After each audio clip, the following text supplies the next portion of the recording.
So I figured it was about time for me to show you an updated daily foundation routine, like how I chose the font that you guys probably can't read. But it was so pretty, I couldn't resist. Before I get started, I always use hand sanitizer, and this particular primer that I'm using is awesome. It's Professional by Benefit, and it really does a good job with mattifying and kind of concealing the pores. So now I'm just, applying my foundation. I don't really think I need to explain anything.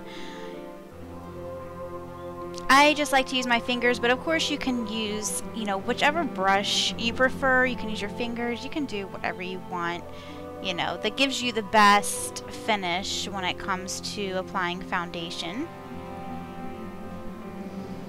I like to do my foundation first before any concealers or anything, because I think that it's kind of silly to do your foundation or do your concealer and then you just end up wiping off your concealer when you apply your foundation, and this way you have a little bit more control over your concealer staying, I guess is what I'm trying to say.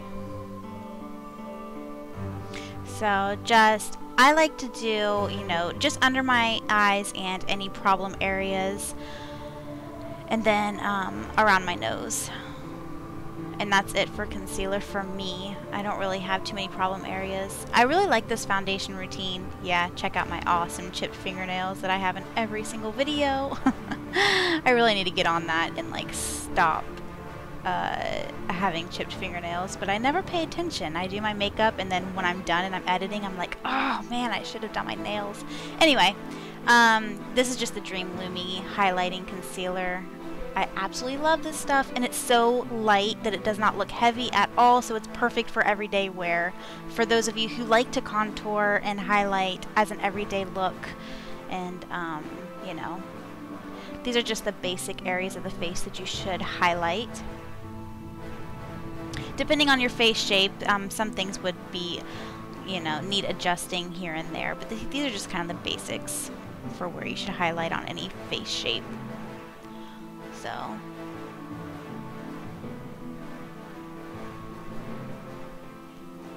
here I'm using my favorite bronzer that I use in all my videos, and kind of make a line from the top of your ear to the corner of your mouth. In previous videos I've said do it to the tip of your, or the corner of your nose, but I don't like that because it kind of cuts into the cheekbone, and I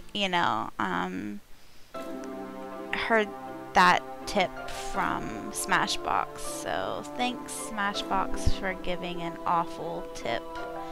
You don't want to do it from your ear to your nose.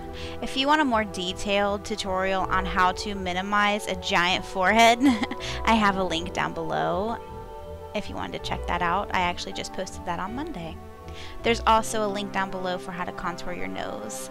And that's a video I did a long time ago, and I kind of want to change it up because I do it differently than I did it back then, but it's still a good reference video. Just take a clean kabuki brush and blend everything in.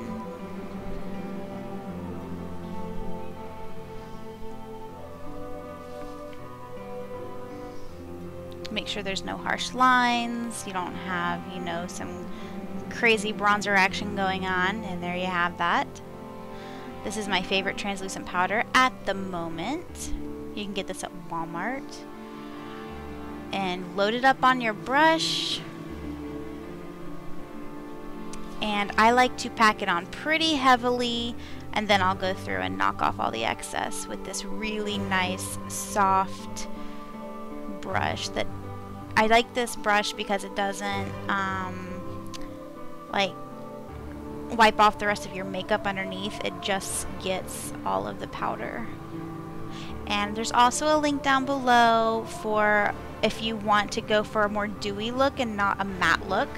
That's a tip that I did last week that I really like it. Or you can be fancy schmancy and use a setting spray. This is my highlighter. This is the last step in my foundation routine. For this, I didn't do my eyebrows, obviously, or anything like that. It's just, what I do for my face. And I have no idea why I'm using this brush. I much prefer, especially with a liquid highlighter, to pat it in with my fingers. And for some reason I chose to do a brush for this video, and I don't know why. Because it ends up like wiping off all of the product, and I just think it doesn't look as good when you use a brush. But anyway, that is my whole foundation routine. There's a last glimpse in case you wanted to see a before and after again, and I'll catch you in the next video. Bye!